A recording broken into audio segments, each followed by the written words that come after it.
नमस्कार और आज के इस गहरे विश्लेषण में स्वागत है। आज का विषय काफी खास है। बिल्कुल, और ये सीधे तौर पर देश की अर्थव्यवस्था से जुड़ा है। सही कहा आपने। तो चलिए इसको थोड़ा विस्तार से समझते हैं। आज हम बात कर रहे हैं 8वें केंद्रीय वेतन आयोग यानी 8th सेंट्रल पे कमीशन की। जी, जो कि आजकल हर न्यूज़ पोर्टल पर छाया हुआ है। हाँ, मतलब हाल ही में जो घटनाक्रम हुए हैं वो काफी बड़े हैं। हमारे पास आज चर्चा के लिए इकोनॉमिक टाइम्स, क्लियर टैक्स और अपस्टॉक्स की रिपोर्ट्स हैं। और इसके साथ ही कुछ बहुत ही अहम सरकारी नोटिफिकेशंस और कर्मचारी यूनियंस के लेटर्स भी हैं। बिल्कुल।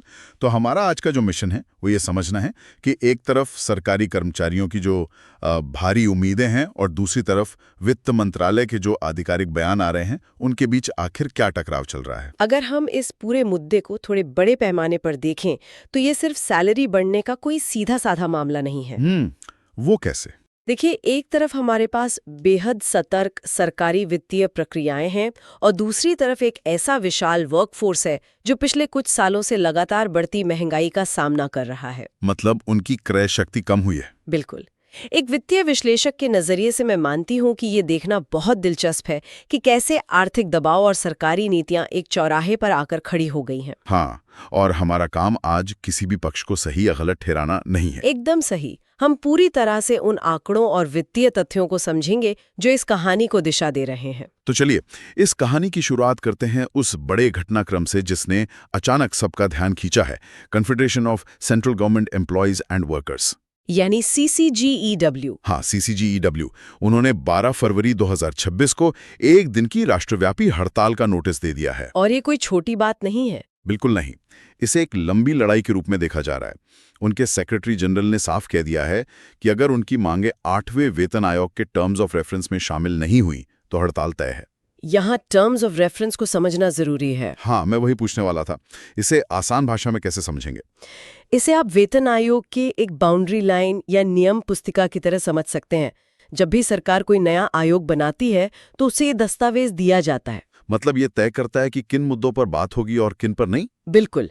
अगर कोई मांग इस दस्तावेज में है ही नहीं तो आयोग उस पर सिफारिश कर ही नहीं सकता। इसीलिए यूनियंस का सारा जोर इस बात पर है कि उनकी मांगें शुरुआत में ही इसमें शामिल हो जाएं। समझ गया। अगर खेल के नियमों में ही आपकी बात नहीं है तो आप खेल ही नहीं सकते। एकदम सही उदाहरण है। और अगर हम उनकी मांगों की लिस्ट देखें तो वो काफी लंबी है। सबसे प्रमुख मांग तो ये है कि 1 जनवरी 2026 से 20% की अंतरिम राहत दी जाए। जी, इंटरिम रिलीफ की मांग बहुत मजबूत है।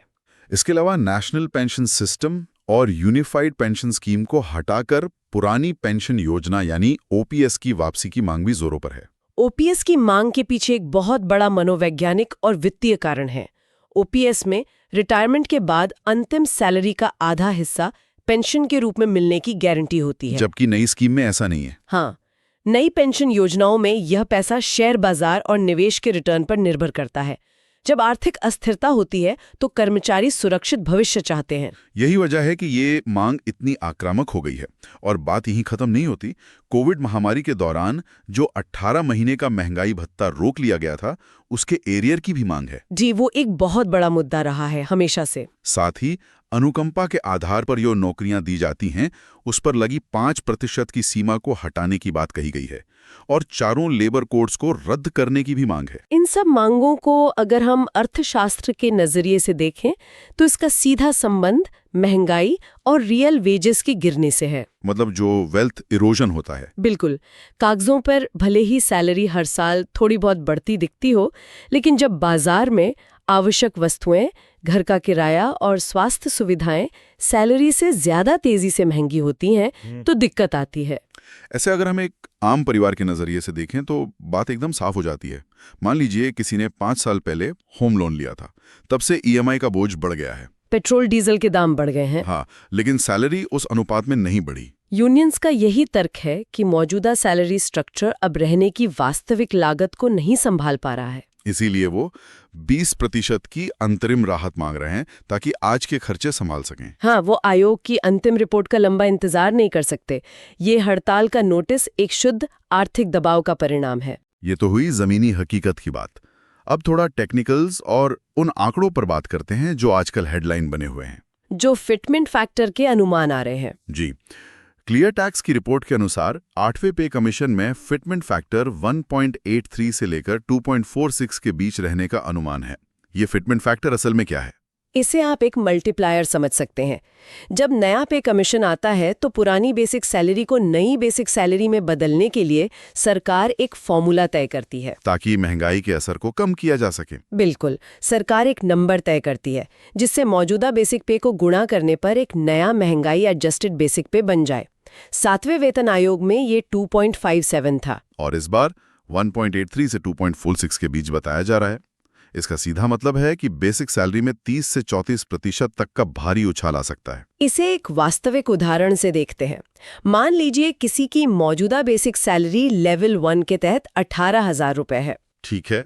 अगर 1.83 का लोअर एंड फैक्टर लागू होता है तो 18,000 को 1.83 से गुणा करने पर ये सीधे 32,940 रुपए हो जाएंगे। और अगर अपर एंड यानी 2.46 लागू हो तो ये 44,280 रुपए तक जा सकती है। आंकड़े तो वाकई चौंकाने वाले हैं। और हायर सैलरी ब्रैकेट में तो ये और भी ज्यादा होगा। बिल्कुल। मान लीजिए किसी की बेसिक 50,000 रुपए है तो लोअर एंड पर ये 91,500 रुपए और अपर एंड पर 1,23,000 रुपए तक जा सकती है। लेकिन इस पूरे गणित में एक बहुत बड़ा पेंच भी है। वो क्या? Federation of national postal organisations यानी FNPO ने एक और मांग रखी है जिसने कैलकुलेशन को जटिल बना दिया है। उन्होंने कहा है कि 50% महंगाई भत्ते को बेसिक पे में मर्ज कर दिया जाए। क्या इतिहास में कभी ऐसा हुआ है जब महंगाई भत्ते को बेसिक में मिलाया गया हो? जी, इसका एक मजबूत ऐतिहासिक संदर्भ है। तीसरे वेतन आयोग में जब महंगाई भत्ता 100% पार कर गया था तब उसे बेसिक में मर्ज किया गया था। अच्छा। चौथे और 5वें पे कमीशन में तो डियरनेस पे का कॉन्सेप्ट लाया गया था। साल 2004 में भी 50% हिस्से को बेसिक में मर्ज किया गया था। हमारे पास स्रोतों में तमिलनाडु सरकार के फरवरी 2006 के एक आदेश का भी जिक्र है। वहां 50% भत्ते को बेसिक पे में मर्ज करके उसे डियरनेस पे नाम दिया गया था। जी, राज्य स्तर पर भी ऐसे उदाहरण हैं। लेकिन इस मर्जर का असली मतलब क्या है? जेब पर क्या फर्क पड़ेगा? बहुत बड़ा फर्क पड़ेगा। देखिए, house rent allowance, transport allowance और रिटायरमेंट ग्रेच्युटी ये सब बेसिक पे कैलकुलेट होते हैं। तो अगर भत्ता बेसिक में जुड़ गया तो मूल वेतन बढ़ जाएगा? और मूल वेतन बढ़ने का मतलब है कि उस पे कैलकुलेट होने वाले बाकी सारे भत्ते भी अपने आप कई गुना बढ़ जाएंगे। इसीलिए यूनियंस इस पर इतना जोर लगा रही हैं। यहाँ सबसे दिलचस्प बात यह है कि एक तरफ यूनियंस की ये सभी कैलकुलेशंस और हड़ताल की धमकियां चल रही हैं और दूसरी तरफ ऑफिशियल रियलिटी बिल्कुल अलग है। यहाँ सबसे दिलचस्प बात यह है कि वित्त मंत्रालय ने हाल ही में साफ कर दिया है कि 8वें वेतन आयोग का अभी तक औपचारिक रूप से गठन ही नहीं हुआ है। मतलब जो 30 से 34% हाइक की बात हो रही है वो अभी सिर्फ हवा में है। सरकार के नजरिए से देखें तो बिल्कुल। सरकार के अनुसार मौजूदा व्यवस्था के तहत महंगाई भत्ता साल में 2 बार पुराने तरीके से ही रिवाइज होता रहेगा, जनवरी और जुलाई में। हाँ, जब तक 8वां वेतन आयोग सिफारिशें नहीं देता और कैबिनेट उन्हें मंजूर नहीं कर लेती तब तक ये सारे मर्जर सिर्फ वित्तीय कयास है। और डीए मर्जर का कोई ऑफिशियल प्रपोजल भी नहीं है। वित्त मंत्रालय ने साफ किया है कि भत्ते को बेसिक पे में मर्ज करने का कोई आधिकारिक प्रस्ताव विचाराधीन नहीं है। लेकिन ये देरी जो हो रही है वो काफी ज्यादा है। 4th पे कमीशन का नोटिफिकेशन 1 महीने में आ गया था, 5th को 7 महीने लगे। यहाँ तो काफी समय बीत चुका है। देरी के पीछे राजकोषीय कारण होते हैं। सरकार को अपना वित्तीय घाटा देखना होता है। पर इसका एक दूसरा पहलू भी है। अगर 8वां वेतन आयोग 1 जनवरी 2026 से लागू होता है और सरकार को इसे फाइनल करने में 18 महीने और लग जाते हैं तो कर्मचारियों को एक मुश्त एरियर मिलेगा। बिल्कुल, और ये एरियर लाखों रुपयों का हो सकता है। लोगों के लिए एक साथ 2-3 लाख रुपए खाते में आना बड़ी बात है। लोग गाड़ियां खरीदते हैं, घरों का डाउन पेमेंट करते हैं। लेकिन सरकार के लिए ये राजकोष पर अचानक पड़ने वाला बहुत बड़ा बोझ होता है। इसीलिए वित्त मंत्रालय बहुत फूक कर कदम रख रहा है। उम्मीदों और सरकारी हकीकत के बीच सच में एक बड़ी खाई है। लेकिन ऐसा भी नहीं है कि सरकार शांत बैठी है। चलिए उस डिजिटल बदलाव की बात करते हैं। डिजिटल कंसल्टेशन वाली बात ना, ये इस बार के कमीशन को बिल्कुल अलग बनाता है। हाँ, 8वें पे कमीशन की नई वेबसाइट 8cpc.gov.in लॉन्च हो गई है।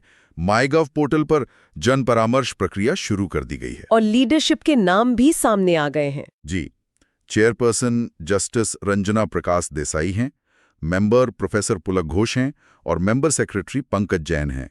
और सबसे बड़ी बात, कोई भी स्टेक होल्डर 18 सवालों वाले फॉर्म के जरिए फीडबैक दे सकता है। भारत के इतिहास में पहली बार इतने बड़े स्तर पर सीधे डिजिटल फीडबैक लिया जा रहा है।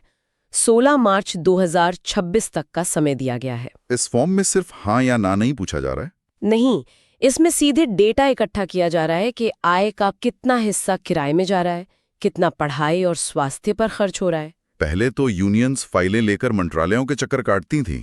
अब आयोग सीधे जमीनी डेटा कलेक्ट कर रहा है। एफएनपीओ ने इसी का फायदा उठाते हुए 27 फरवरी 2026 को सीधे चेयरपर्सन जस्टिस देसाई को पत्र लिखकर अंतरिम राहत मांग ली है। मतलब बात सीधे टॉप लीडरशिप तक पहुंच रही है। ये अप्रोच प्रक्रिया को पारदर्शी बना रहा है।